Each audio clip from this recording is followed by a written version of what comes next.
Ladies and gentlemen, are you all ready for the main event of the night? Pensacola, we're happy to be here with you tonight with D2 Promotions.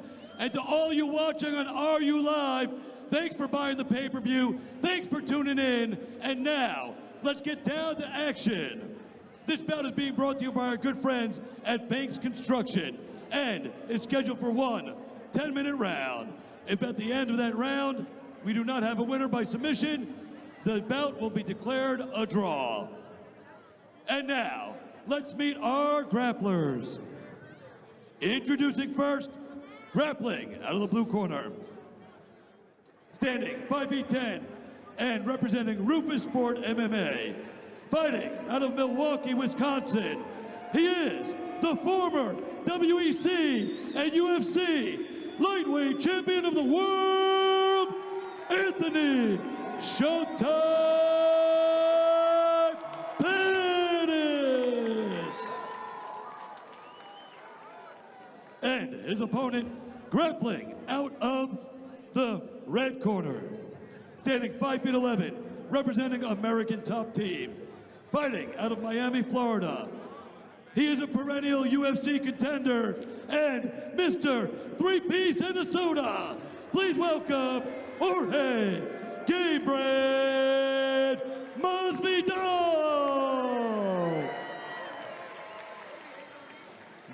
1 10-minute round here in Pensacola. Final instructions to our grapplers. Let's have fun. Guys, let's have fun. Let's get a submission and have fun. Let's get it. Anthony Showtime Pettis, Jorge Gamebred Masvidal. This is our main event here in Pensacola. TJ DeSantis, Dean Thomas. 1 10-minute round here between these two fighters to sort it all out. Tie up early here. Yeah, I would not be surprised if Pettis pulls guard. I don't know if he'll do it early, but I wouldn't be surprised if he does pull guard. I don't think he wants to really tangle with Masvidal too much on the wrestling. There, Pettis goes for a takedown. But I think that's just a decoy.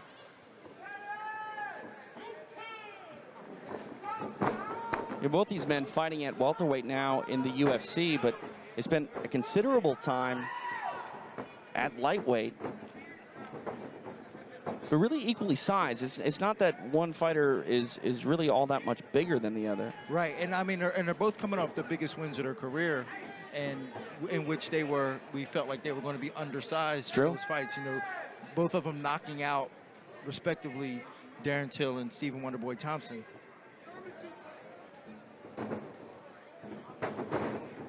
Controlling the back now of Pettis is Masvidal. Pettis goes to a knee. Masvidal thought about trying to get that hook in. He bails on it. Interesting to see how Masvidal deals with this being in the corner like that, because he's kind of limiting himself with his movement of what he can do in that corner. Pettis back to his feet.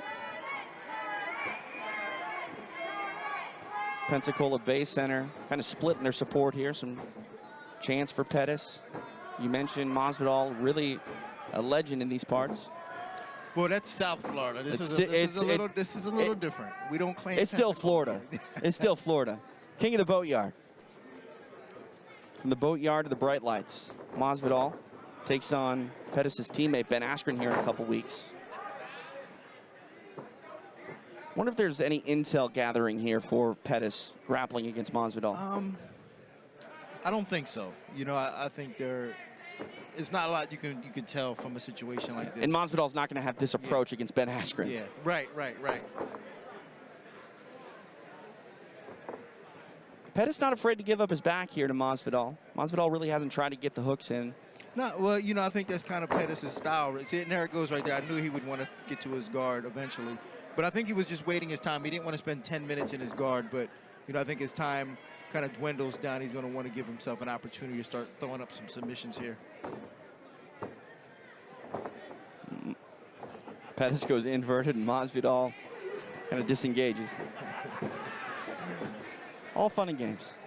But this is not something you'd see anything different from like EBI, right? You'd see something like that. I don't know if I've ever seen someone do an inverted butt scoot towards someone at EBI, but Maybe not EBI, but I've seen that in videos. sure. Yeah, and I've always wondered about that. Pettis, his nickname is Showtime. He's here to put on a show.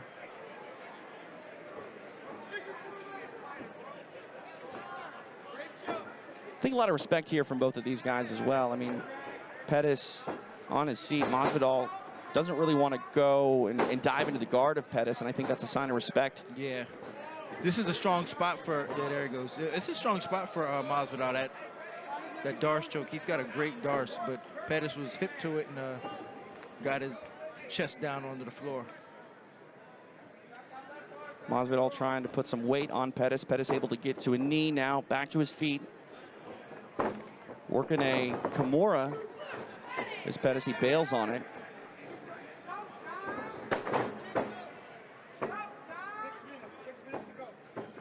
Six minutes remain here.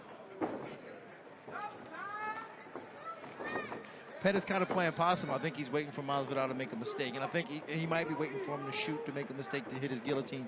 Pettis has got a great guillotine. If you look at his resume, most of those submission wins are done by guillotine. Maybe not most of them, but a good portion. Mentioned the submission of Benson Henderson. It was an arm bar that earned Pettis a UFC title back in August of 2013. Mentioned the guillotine. He did submit Charles Do Bronx Oliveira in 2016 with the guillotine.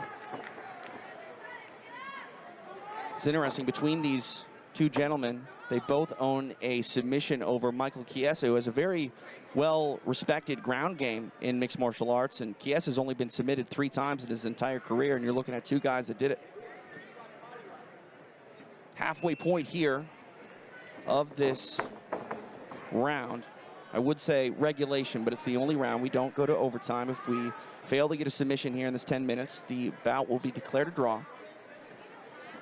And truly, this is a thrill to see 2 high-level athletes like this grapple.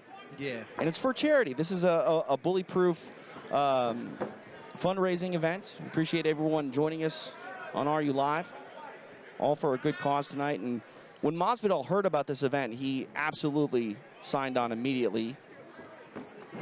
Bully-proof helps kids in tough situations get into the gym. Right now, speaking of tough situations, Masvidal trying to put Pettis in one, maybe trying to frame up a arm triangle if he's able to get off to the side there, but he's got that hook in, and Pettis seems to be aware of the attack.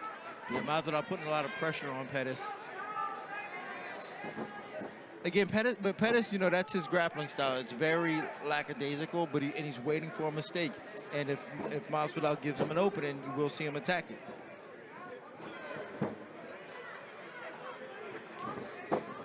Pettis able to get free. Now jumping guillotine for Showtime. Again, and that's what I was saying. Like he just jumps at you. Like he plays very lackadaisical, get you off your guard, and then goes for it. He'll jump off the cage and kick you in the head, or just jump straight up in the air and put you in a guillotine.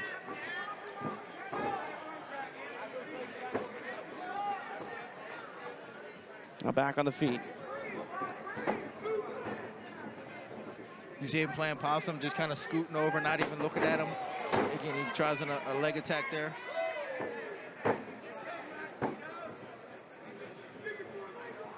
And I think we're seeing 2 high-level professional athletes with big fights coming up for themselves. You know, Masvidal fighting Askren, Anthony Pettis fighting Nate Diaz, and they're here competing. This isn't just a demo. This isn't an exhibition. These guys want to win. Yeah, and I love the fact that they have come out here to compete, you know, within weeks of their fights, because, you know, they're just revving their bodies up and getting used to competing in front of an audience. You were talking about, you know, the walk that is made by the amateur fighters. They need to get used to that.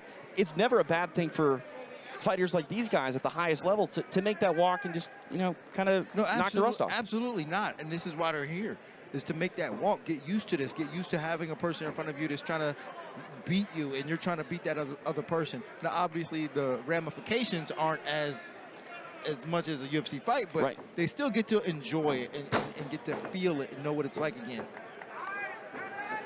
Trying to grab a hold of that neck again for a choke is Masvidal. Touch over 2 minutes remain here in the contest. Again, TJ DeSantis, Dean Thomas, Pensacola Bay Center here in Pensacola, Florida. Trying to get a takedown now of his own is Anthony Pettis. Masvidal wise to it, now back at the feet. Yeah, Masvidal scrambled out of that with everything. And that was what I said earlier. I don't think that Pettis will be able to get Masvidal onto his back. You know, Masvidal spent a tremendous amount of time in the wrestling room and just focusing on wrestling so that that never happens to him. Masvidal utilizing that strength to get control. The back of Pettis, able to pick him up, put him on the floor. We've yet to see Masvidal really put in a hook here and try to control the back of Pettis. See if he changes things up here in the final 75 seconds. There's something about Pettis that he's doing to Masvidal that's keeping him from doing that. And there's a feeling that he's getting that it's uncomfortable. So he's not trusting it. Because you know that Pettis is setting him up for something.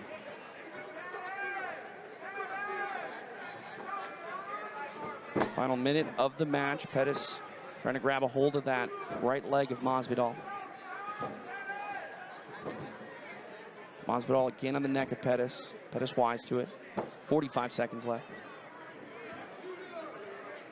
Yeah, Pettis, a black belt from Daniel Wanderlei from Milwaukee. Very tricky, crafty ground game. Masvidal now here in side control. 30 seconds remain. He sees, again, he plays possum. He tries to bait you into feeling like you're doing good, and then he catches you with something. Trying to trip up Masvidal. Masvidal laughing it off. Final 15 seconds of the match.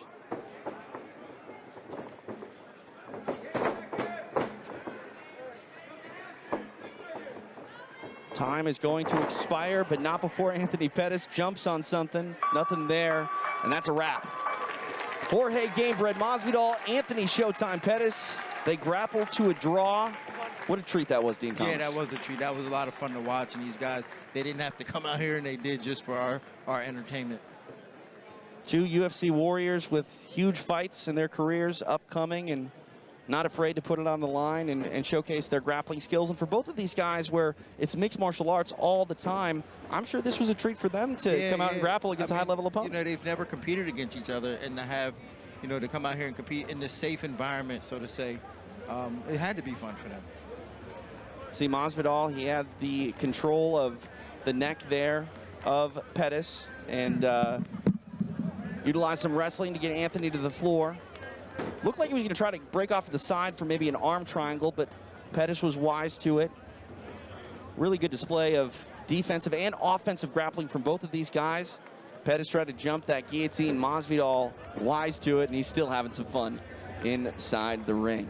Our main event does not disappoint. Anthony Showtime Pettis, Jorge Gamebred Masvidal. To make this one official, we will throw it to Christopher James. Ladies and gentlemen, y'all better make some noise for these two men putting on a hell of a show. The match goes the full 10 minutes. Our referee, Trey Aldor, calls it a draw.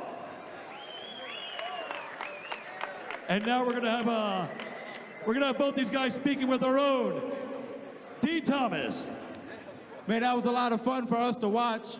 How was that for you, Anthony? I always have a good time out here. Jorge's just one of them tough guys, man. You want to play with my guard, smart for him, strong on top. It was a fun fight. It was interesting to see you guys compete. We've never seen you guys compete. Is there anything that you felt from him that surprised you? He has good awareness, man. Like every time I was like just baiting him for something, he would pull back, put a guard up in the space. So yeah, he just good awareness. And he's strong, tough dude. So obviously you got a big fight coming up. Tell us about that. Nate Diaz, make sure you guys are tuning in August 17th. Me and Nate Diaz throwing down. Tune in for that. Ladies and gentlemen, give it up for Anthony Showtime Pettis.